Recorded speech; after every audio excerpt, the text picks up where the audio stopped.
राजस्थान में 7 सीटों पर होने वाले उपचुनाव को लेकर सियासी पारा गर्म है। बीजेपी, कांग्रेस, आरएलपी, बीएपी सहित सभी राजनीतिक दल अपनी अपनी तैयारी में जुट गए हैं। उपचुनाव के बीच नेताओं की बयानबाजी भी जारी है। सभी राजनीतिक पार्टियां एक दूसरे पर आरोप प्रत्यारोप लगा रही हैं।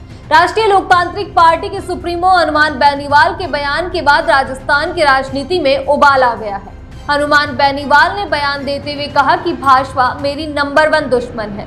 इस बयान के सामने आते ही सियासत के गलियारों में चर्चाओं का बाजार भी गर्म हो गया है। राजस्थान में 7 सीटों पर उपचुनाव होना है। इनमें से एक सीट खिंवसर विधानसभा सीट भी शामिल है। हनुमान बेनीवाल के सांसद बनने के बाद यह सीट खाली हुई थी।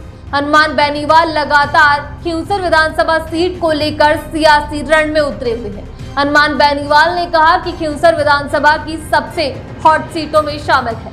भाजपा मेरी नंबर 1 दुश्मन है। ऐसे में भाजपा को 7 सीटों पर कैसे हरवाया जाए, इसको लेकर मैं सोचता रहता हूं। हनुमान बेनीवाल ने कहा कि मैं इंडिया अलायंस में साथ जुड़ा हुआ हूं, इसलिए मुकाबला मोदी, अमित शाह, भजनलाल वर्सेस हनुमान बेनीवाल होगा। हनुमान बेनीवाल ने कहा कि यदि कांग्रेस के साथ आरएलपी का गठबंधन होता है तो आरएलपी खिंवसर के साथ साथ देवली उनियारा सीट पर भी चुनाव लड़ेगी, और अगर कांग्रेस के साथ आरएलपी का गठबंधन नहीं होता है तो आरएलपी 2 की जगह 4 विधानसभा सीटों से अपने प्रत्याशी उतारेगी और मैदान में लड़ने वाली है। खिंवसर, देवली, उनियारा के साथ साथ झुंझुनू और रामगढ़ में भी आरएलपी मजबूती के साथ चुनाव लड़ेगी। हनुमान बेनीवाल ने कहा कि यहाँ हमारे प्रत्याशी मजबूत हैं और हमारा वोट बैंक भी ज्यादा है। हनुमान बेनीवाल ने यह भी कहा कि मैंने हर बार जनता ने जो चाहा उसी को प्रत्याशी बनाकर मैदान में उतारा है, और इस बार भी जो खिंवसर की जनता चाहेगी उसी को राष्ट्रीय लोकतांत्रिक पार्टी से चुनावी मैदान में प्रत्याशी उतारूंगा। मैंने कभी परिवारवाद नहीं किया, मैं हमेशा परिवारवाद के खिलाफ रहा हूं।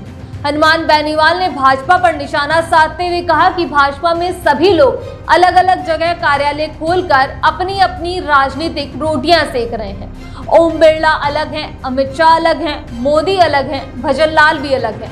सभी अलग अलग राह पर चल रहे हैं। भजनलाल सरकार में कानून व्यवस्था पूरी तरीके से चौपट हो गई है। वहीं अगर कांग्रेस की बात करें तो हरियाणा विधानसभा चुनाव के समय उत्साहित हो रही कांग्रेस परिणामों के बाद अब शांत नजर आ रही है। वह एक बार फिर से रणनीति पर विचार करने को मजबूर हो रही है। हरियाणा चुनाव में अति उत्साहित से अलर्ट हुई कांग्रेस अब राजस्थान में फूंक फूंक कर कदम रखना चाह रही है। इसके पीछे बड़ी वजह यह भी है कि राजस्थान में जिन 7 विधानसभा सीटों पर उपचुनाव होने हैं उनमें से 4 कांग्रेस के पास थी। अब ऐसे में देखना यह होगा कि क्या हनुमान बेनीवाल के साथ कांग्रेस गठबंधन करती है, और अगर गठबंधन किया जाता है तो ऐसे में देवली उनियारा सीट क्या हनुमान बेनीवाल को दी जाएगी या फिर नहीं।